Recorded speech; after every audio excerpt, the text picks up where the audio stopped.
Hello and welcome back to Survival. So, I'm going to be playing as the Dead Nations as the Wight Lord, and this is a bit of a continuation, I guess, from the previous series where I played as the Imperial Wizard. And yeah, because at the end of the Act 3 boss, we basically fought against a Wight Lord on a unbound dragon. So, we're going to be continuing on, I guess, as the Wight Lord now, and basically we're going to be trying to make our way back to the Act 3. So that's my little story for this guy over here, and let's begin.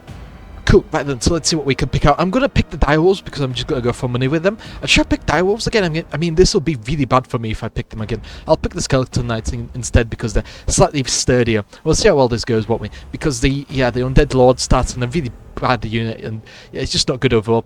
Again, as obviously expand these guys because the skeleton warriors, so they only attack in the 2 rows, not 3 rows, because that's the skeleton spears. So yeah, we definitely do start off in the worst unit of skeletons, but as I've talked about before, Eternal Vein is really nice. So that basically the only time that we technically take damage from Crumble is if we roll a d3, because if it's a d2 we negate 1, and then obviously we heal back the one that is dealt to us, and if it's a d1 then we just straight up heal our wounds, so that's really nice. We'll see how well this goes. If I do fail, I'll just continue on, and we want to be going from the bottom. So yeah, let's go. Cool. So yes, after his defeat, the Wight Lord is now here. He's here for revenge, and he's fighting against the humans once more. Although this time they're brigands, so you know. He's not really fighting against the actual wizard that defeated him, but I'm pretty sure he definitely is going to be very happy when he does finally meet the wizard once more in Act 3. To be fair, I don't even know if the Imperial Wizard is an Act 3 boss. I've never had him as an Act 3 boss. I've had like a bunch of Chaos people and stuff like that, but never the actual Wizard himself, so it might not even be possible for the Wight Lord to fight the Imperial Wizard, but we'll see. We'll definitely see, won't we? Do something like this so that I could get 2 side charges off. One on this side and then one on the other side, and then that hopefully is enough to rout this guy off the field, I guess, or maybe like, rout him, and then that'll obviously completely destroy his entire unit. Because yeah, if you get charged on 2 sides and then you rout, that's basically you gone. Then let's see this. Enemies can't charge me, but I can charge them. That's very nice. Okay, let's go. So as you can see, the Wight Lord, he took a bunch of damage, which is to be expected. I mean, yeah, he's not the strongest unit, is he? So yeah, very very squishy, very prone to accidents, and being dealt a bunch of damage. So. I'm going to use Unholy Vigor to try to make my way over to the archers. We'll see how useful this will be, but I hope that the wolves deal enough damage to the archers that the enemies just rout, but we'll see. So, and what did I want to talk about? I wanted to talk about the pink sauce. So some people might know pink sauce from, that American, sauce brand, I guess. It was really popular because everyone was making fun. Because the person behind the pink sauce didn't actually know how to make food products. They were quite literally selling something that should actually be on store shelves. It was, they tried to, like, the person selling pink sauce, they tried to say that the FDA, Food and basically the Food and Health and Safety Administration in America, that they actually came to their house when that's not how it works. And then there was the whole fact that they cut, the prototypes for the food, which you're not really supposed to have prototypes for food, but that's what they called them, basically kept changing colours. There were no ingredients on the packaging. Those packaging was set off in the middle of summer, and then it basically exploded while in transit and stuff like that. So that's what pink sauce was known for. So the person behind that actually somehow was able to get a company to actually make pink sauce for real. A company out there actually thought pink sauce was a viable product, so they actually paid actual loyalties for the pink sauce branding were paid to this person that owns pink sauce, and that was very crazy, that's for sure, especially considering that pink sauce doesn't actually have any sort of solid list of ingredients within the food product, because every single time, as I've said, it was changing its products, and at one time the person came out and said that it had no garlic, even though they literally showed garlic being put into the food, and then there was like a bunch of misspellings and with the ingredients on the packaging and stuff like that. It's just when it comes to food health and safety, you really have to be careful, and you have to 100% be sure of what you're writing, and that was just not happening. Pink sauce definitely did have a lot of issues with it. Basically it went bankrupt unexpectedly because nobody actually bought the pink sauce. The stuff that came onto the shelves in the shops wasn't in fact pink whatsoever. It was more like cream almost, and yeah, it was just not good. So obviously the person went on a massive tirade and started complaining, that they weren't being paid, and then there was a bunch of drama regarding the people baking the commercialized pig sauce, saying that they did pay them, and it was just a whole mess. And it was just kind of crazy how something that was like a novelty item became so big, and then it also crashed so hard. So this is a bit awkward. The direwolves are in fact blocking me from charging into the zombies. That is very awkward indeed. Okay, maybe I can charge into the skeleton warriors. Okay, yeah, I'll charge skeleton warriors, that's fine. These guys, yeah, the skeleton knights unfortunately can't attack the direwolves. It's fine, I can just move them up and charge the direwolves next turn. Well, and then there's no spells for me to use because, yeah, it's the Wight Lord. He only has the movement spell, which isn't really useful right now. So that entire situation was very crazy, and I can't actually believe that people actually tried pink sauce. There were people that supposedly got really sick from it as well, which is really really bad because pink sauce apparently contained honey. So getting food poisoning from honey is really bad because in the first place it's really hard to get honey to not be food health and safe, because honey is just a bunch of sugars, and it has preservative qualities. So the fact that the honey did in fact fail to be preserved in pink sauce was really bad, and there's a really bad type of food poisoning that you can get from honey that's that's not basically stored properly and stuff like that. So it's really number one, it's really difficult to get honey to go bad, but number two, when it does go bad, it is really really bad. So that's what pink sauce was able to do, and some people got sick. I'm surprised that that's where the story ended. That the person didn't get completely sued for basically giving away poisoned honey in a bottle with a bunch of garlic that didn't apparently exist in there. So that was just crazy. But that is enough negativity for now. Let's talk about something that America has, I guess, better quality than the UK. A place where America wins against Europe even, and that is the fact that America has got better soft serve ice cream, which is very odd. Some people might think that is very odd, and that's because it is very odd. And it entirely stems from the UK government's nonsensical, basically, policies. That's the reason why America wins here. And that's because America actually has a definition of what can and cannot be called soft serve ice cream. Meanwhile, the UK got rid of that definition.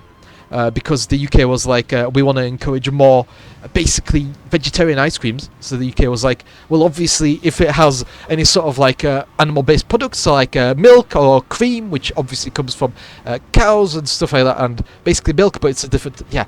So basically, for those reasons, to encourage vegetarianism and stuff like that, the UK government got rid of their definition for soft serve ice cream. Basically, anything and everything can be considered soft serve ice cream in the UK because there are no laws regarding it. Which is rather crazy. If you think that is crazy, you are correct. It is crazy.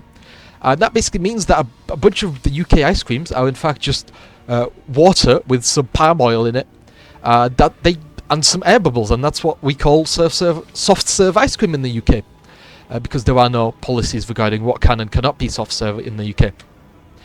Because, yeah, again, nonsensical government policies, really stupid. In America, though, it has to be 10%, either milk or cream, which actually forces companies to, if they're going to try to add milk or cream in any way, they might as well use the high-quality products, which is, in fact, high-quality milk or cream, rather than trying to find substitutes or something like that comes from a cow or something. So it's just easier for them to straight up use milk and cream rather than trying to go around it, because there's no point, But the good thing about the UK is that we still have good gelatos, so the hard ice creams, so gelatos, and all the other types of hard ice creams, I guess. Stuff like that is basically still okay in the UK because it only was the soft serve ice cream that was in fact changed in its definition. So lucky me, I guess my gelato place is safe. It's not about to be undercut by a bunch of competitors that pretend to serve real ice cream, and that is also why the ice cream at Gelato was like really nice. And the reason why I'm talking about this in the first place is because even the high-end soft serve ice creams in England, like Dior, are in fact just like palm oil. There's literally no ice cream in there, or cream, or anything, or milk in there whatsoever. Like it's like, what is it? It's like £2 for a tub of Dior or something like that, depending when you get it. But it's quite an expensive ice cream. And and when you get it, if you get a discount or something like that. But yeah, overall, really expensive, and it's just really annoying that an expensive ice cream is just, you know, it's not even real ice cream, is it? It's just palm oil pretending to be ice cream, and yeah, it's just I haven't no real comments about that. It's not really something that I appreciate all too much. You know, lower quality food and all that sort of stuff. Oh, dragon. Yes, nice, there we go. Probably one of the best things that we could have gotten at this point, not going to lie. Lance and Shield on the Knights is really important because, yeah, additional defense and +2 charge bonus is really, really useful. So that's really nice. I would have liked Banner or Miss, but I'll get that next time. So that's really, really nice that I'm just able to get Dragon Wight over there. And let's go for this fight. Right then, so I also wanted to talk about some recent changes to YouTube, and I don't know if people have noticed this, but recently YouTube has in fact changed their progress bar on videos, and I find it really interesting because they're really trying to min-max their attention span of viewers.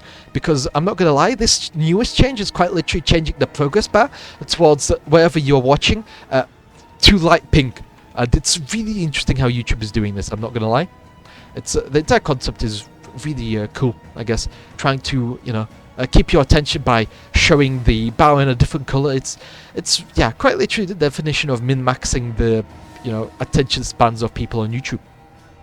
So yeah, okay, right, I'm gonna in fact do something like this so that I can charge into the side of these Orc Warriors, charge into the side of this Orc Warrior, and then obviously move over here and charge into the side of...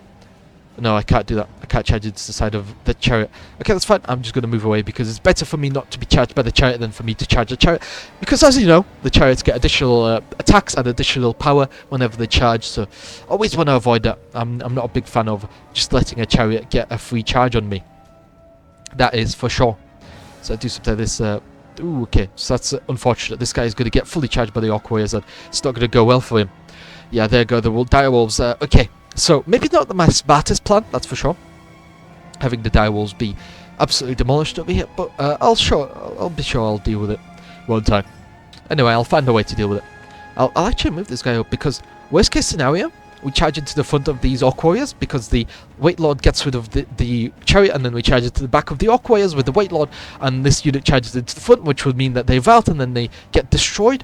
Or, alternatively, basically what happens is that the Orc Warriors over here out, and that means that we're going to charge with direwolves in from the side, and then we're going to charge from the front with the Skeleton Warriors, which is really nice. Oh, okay, maybe we don't have to do anything because the enemy's just straight up route.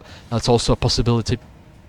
Very nice indeed. That's what I mean. If the charge doesn't get a charge whatsoever, where you just absolutely destroy it, that is in fact very nice. Actually, I can do side charge with these direwolves and side charge with the with the Wight Lord, and then I can just get rid of this entire unit. That's very nice, isn't it? Yeah, can't exactly charge in with the Skeleton Warriors, but that's fine. It's very nice to actually use direwolves because, I don't usually like direwolves, I feel like in multiplayer they have some usefulness as a bit of like a cheap distraction unit, because if they get into melee they're very strong, so your enemies are kind of forced to attack them, so you can usually predict what the enemies are going to do. But in like multiplayer, you're always spending basically your entire... every single time you get a choice between healing and money, you always have to take healing on the direwolves, because if there's like 2 direwolves, they don't really do all that much. So you always have to, always keep topping them up, I guess. So, and yeah, these guys don't vote. That's a bit unfortunate. Let's hope that we get rid of the the Orc Boar Chariot with the Skeleton Knights, and no, fortunately that's not the case. Okay, right, so yeah, this is, again, a really awkward situation, isn't it? So I'm just going to do this and this. Cool.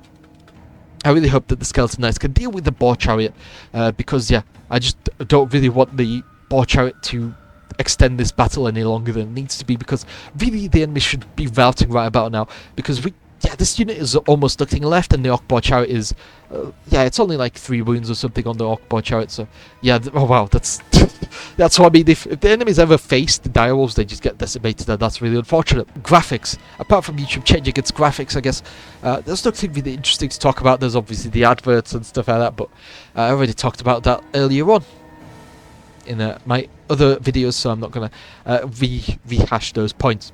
So don't forget to leave a like and subscribe, and I'll see you next episode. Bye bye.